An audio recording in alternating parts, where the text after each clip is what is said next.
变形金刚7已经上映好一段时间了。作为拥有 ThreeZero 家全部大黄蜂模型的乐高 UP 主，这款 ThreeZero 变7大黄蜂自然也是不会错过。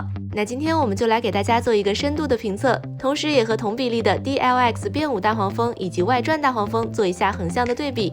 先来做一个开箱，打开包装，除了这个夹了很多片海绵垫保护的大黄蜂主体，在配件方面有一对可拆卸的车门翅膀，一对可互换的离子炮，一个可互换的战斗头，然后就是放松手以及开掌手各一对。当然在包装的最下面这一层也是一如既往的搭配了展示地台以及造型支架，如果平时不摆一些离地 pose 的话，那一般也是不太能用到。我们先来看一下主体，首先整体看下来，感觉这一代的大黄蜂在旧化方面是属于非常克制的定位，相对于 ThreeZero 家的变5大黄蜂和外传大黄蜂，看起来稍微要新一些的感觉，只做了轻度做旧自洗。把3只大黄蜂放在一起，我们可以看到变5大黄蜂相对来说有更多的干扫细节，而外传大黄蜂自洗的效果也是要稍微强烈一点。在细节方面 ，ThreeZero 一直都是做得非常的不错，包括轮胎上的轻度尘土堆积，腹部正面以及背部这里的同色管线，还有小腿背面这里的减震弹簧，都是做了一些适当的分色处理。不过这一代大黄蜂在这方面做的也是会稍微少一些，对比外传大黄蜂，在领口位置、肩关节位置、手臂内侧以及背部的一些细节位置，可以看到分色细节会做得更多一点。在高度方面，只算头部高度的话，3款分别是 20.4、20.2 和 22.3。考虑到测量误差，变7和外传基本上是差不多的高度。重量方面，3款分别是471克、507克和588克，变7最轻，变5最重。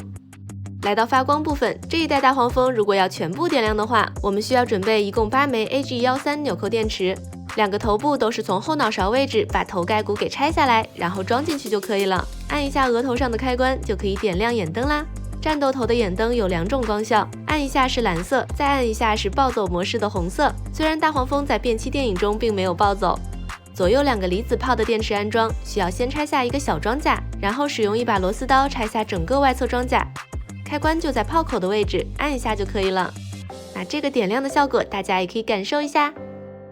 接下来我们重点来看一下这款大黄蜂的可动表现。首先我们按照说明书把这对车门翅膀给装上去，第一次安装的话会有一点紧，装上去以后可以做出向上、打开以及向下共3种形态，向上或者向下的角度可以调节，作为翅膀前后的角度也是可以调节的。另外车门的上下2个部分在合在一起的时候，是依靠这里有一对卡扣来固定的，所以合起来以后的缝隙也是控制的非常不错。然后背上2个轮子有一定的可动范围，同时也可以旋转。接下来是头部，两边的触角可以打开，第一次打开可能会有一点紧。整个头部和脖子的连接是采用球形关节，另外脖子和身体主体之间也有一个可动关节，整体可以实现大概40到50度的抬头低头角度，左右摆动大概是45度。另外也可以360度水平旋转。当然我们也可以把它更换成战斗头，更换以后活动的角度会稍微增大一点点。那两边的触角也是可以打开的。再看两侧的外肩胛，这里使用了双段关节，可以向外拉出来，也可以调整角度。另外上肩胛这里也有一小片装甲是有一点活动角度的。下面是肩关节，这里涉及到2个可动关节。首先向上平举，大概有110到120的一个平举角度，感觉还是非常可以的了。整个手臂的前后360度旋转，测试下来也没有什么问题。不过旋转的过程中最好稍微注意一下和背部轮胎的避让。另外借助靠内的这个关节，可以实现整个肩部的向前送肩的动作。那肩关节下来，这里有一个平转关节，可以360度水平旋转。再看肘关节，这里也是双段关节，而且小臂可以稍稍后屈。那算上整个向前屈肘的角度，大概一共是135度左右，感觉也是基本上到极限了。那整个小臂也是可以整体360度平转。腕部采用球形关节，不过活动幅度并不是很大。当然我们可以把它拆下来替换其他的造型手。看完了手臂，我们来看一下身体主体。胸前这2片胸甲稍微有一点可以活动的幅度，不过并不算很大。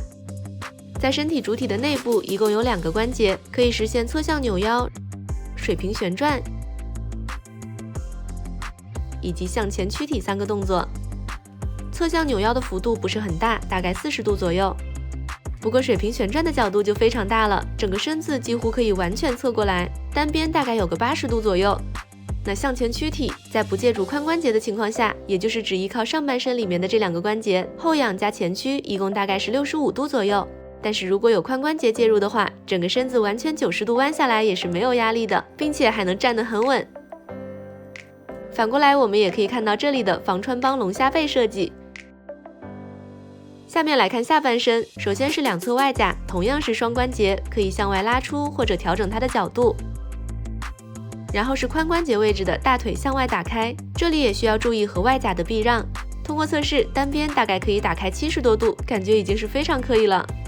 大腿的前踢后摆就有点夸张了，前踢大概可以达到90度，后摆基本上是可以完全翻过来。那实际上也就是如果稍微带一点侧踢的话，整个大腿是可以360度旋转的。再往下是平转关节，有一定的平转幅度。来到膝关节，这里是5点联动，其中靠前的2个点连接着膝盖位置的装甲。经过测试，整个屈膝的角度可以达到135度左右。踝关节位置，脚掌上方的这片护甲可以翻起来，整个脚掌可以侧向弯曲，可以支持双腿打开大概60多度情况下的双脚脚掌完全贴地。另外脚掌也可以前后弯曲，前脚掌也是可以活动的。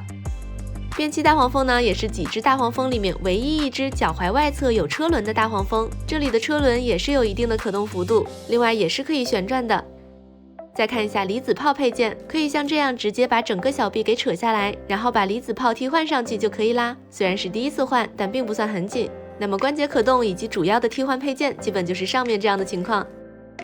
整体来看，这款便器大黄蜂依然是延续了 ThreeZero 家一贯的优良做工，无论是细节刻画还是可动表现，都是保持了相当的水准。唯一可以挑出来的不足就是局部细节的分色处理，对比自家的2个同比例大黄蜂稍微少了那么一点。至于做旧程度，那有些玩家喜欢新一点的，有些玩家喜欢战损感强一点的，那就是个人喜好问题喽。好啦，本期评测就到这里，咱们下期见，拜拜。